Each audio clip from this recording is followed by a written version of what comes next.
First of all, the question about HAARP, H-A-A-R-P, it's a weather modification program. I did not address it earlier in my words, but for many years the United States has been working on weather modification technology. It's called directed energy weapons to lift the ionosphere so that they can change the weather around the world. I refer you to an Air Force website, an Air Force study. If you do a Google search, it's called Owning the Weather in 2025. Owning the Weather in 2025. The idea is to use weather as a battlefield weapon, to make it rain in some places, to create droughts in other places. So this is part of the larger space warfare technology program underway. I believe that all of our governments are being taken over by corporations, the global corporate interests, and that we must begin an international campaign to take away the power of the corporations who are now an enemy of democracy. In the United States, a Green Party, there is a black woman, a former U.S. Congresswoman by the name of Cynthia McKinney. She is now running for the Green Party nomination for President of the United States. She was thrown out of the Democratic Party because she was speaking out about the Democrats' slavish posture with the corporations. So they threw her out of the Democratic Party. She is a wonderful leader, and I hope you'll hear more about her in the coming time. The gentleman from Mauritius, he talked about the base called Diego Garcia, the U.S.-British base in the Indian Ocean that is now used for the war in Iraq as a runway for planes to bomb in Iraq, but also has a space technology radar on the base that is part of this Star Wars program. It is very important that all of us around the world support the people of Diego Garcia that are trying to get their homeland returned to them, and through the courts, the British courts. So they need the support of people all over the world. There's a wonderful film on the internet. You can Google the title, Stealing a Nation. Stealing a Nation, that tells the story about the people of Diego Garcia. I refer you to that film. It's excellent, Stealing a Nation.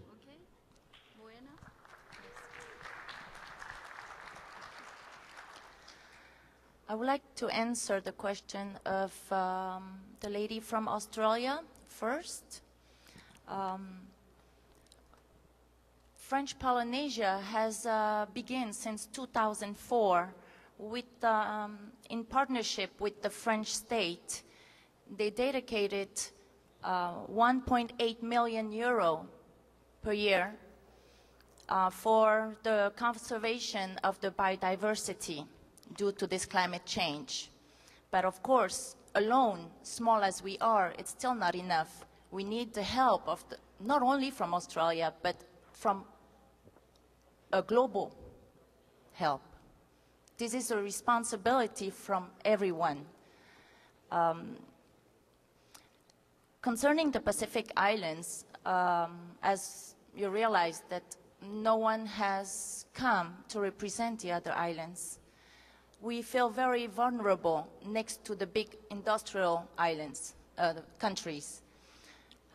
We many times in the islands feel that we are unheard, that maybe we have the solutions, but the solutions really comes from the big industrial countries.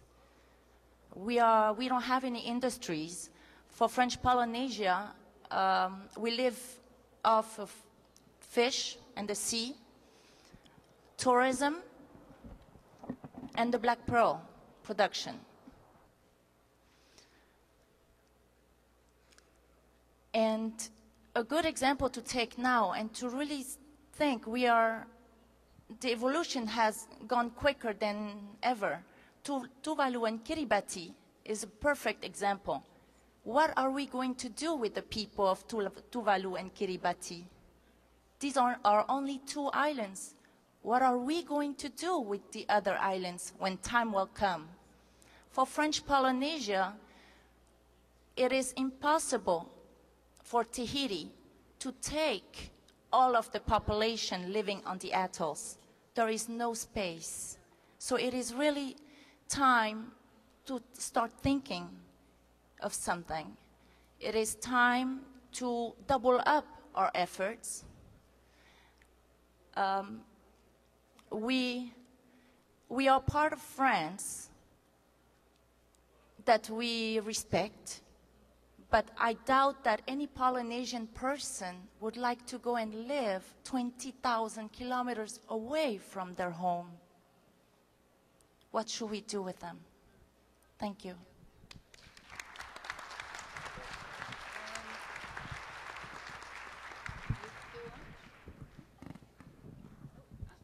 I will try to answer 2 of the questions that came forward. The first one is easy to the delegate from the U.S. Greens, how to ensure that the points that have been raised here today that need to be amended in the 21 points to respond properly to Bruce's excellent presentation. It's easy. You can promote new resolutions by submitting them by 5:30 today, new amendments to existing, such as 21 points for the 21st century, by 5:30 tomorrow. Make them specific. It will be helpful to the drafting committee. Lastly, the question of enforcement of the law, that laws can be passed, and then how do we make it happen? I think we need to be, as Greens, aware of this bind we find ourselves in. Yes, political power for Greens is a certainty for our future. But political power for Greens must not be our goal in a sequential fashion before other good things can happen. The time limits on the climate are real and they are not moving. We only have till 2015 to ensure greenhouse gas levels peak at that year, never go higher again, and fall quite rapidly to at least 80% below 1990 levels by 2050. So the atmosphere demands of us, and future generations demand of us, that we use the power we have wherever we are, in opposition, in government, in grassroots, through access to media, through education, to contact to business and industry that it was willing to be progressive. We must ensure that the change is transformational at all levels throughout our societies. Enforcing laws alone is not enough. We need grassroots demands from the peoples of the world now to protect our future. Nothing else will work.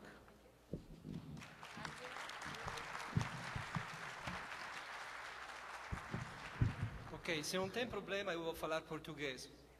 Não tem problema, não? Ok. Ok. Primeira pergunta. A pessoa falou que tem a lei, mas a lei não está aplicada. Cosa podemos fazer? Eu acho que a cosa che podemos fazer è costruire un modello partecipativo che va a fazer, che determina controllo social per fazer che la lei va applicata. Non c'è alternativa. Costruire un modello partecipativo per determinare un controllo sociale. Prima questione. Secondo, mio amico che falò d'Amazzonia e altra persona che falò Nord, Agip, Chevron, sono società che lavorano in Europa e altro. Prima questione. Io acho che los partidos, los verdes, insomma, todo il movimento sociale e do meio ambiente, tem una questione che si parla molto poco.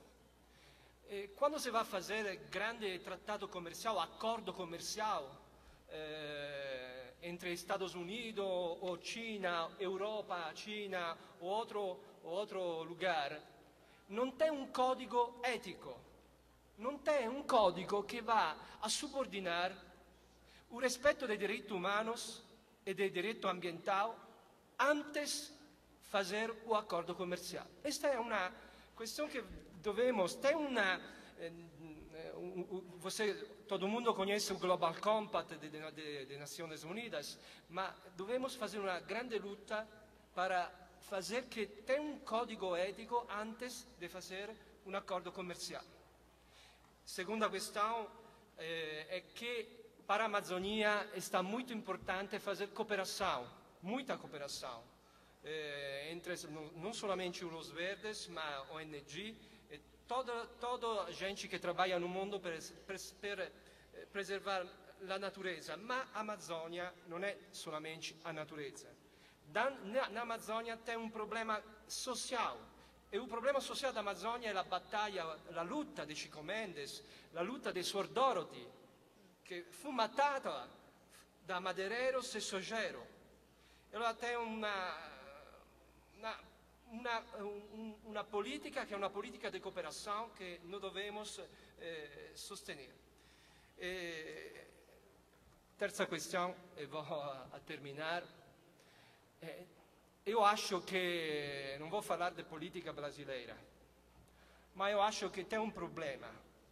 C'è un problema di visione economica do PT, do Partido dos Trabalhadores aqui no Brasil, che sacrificò in nome do prodotto lordo una risorsa naturale immensa come l'Amazzonia. Questa è una grande riflessione che noi dobbiamo fare, è una riflessione molto molto grande e molto molto delicata. Thank you. Eric, do you want to say something? Eric, you can say something. Oui, merci. Je n'ai pas eu de questions particulières, mais par rapport aux différents points qui ont été abordés, bon, je vais tout simplement, rapidement, puisque le temps passe, donner quelques réponses donc, à quelques questions qui ont été posées. Les préoccupations, la plupart des préoccupations ont porté donc, sur la nécessité de passer à l'action, et c'est l'une des conclusions que nous avons sorties de notre rencontre. On a dit avec les jeunes qu'il était nécessaire et urgent de quitter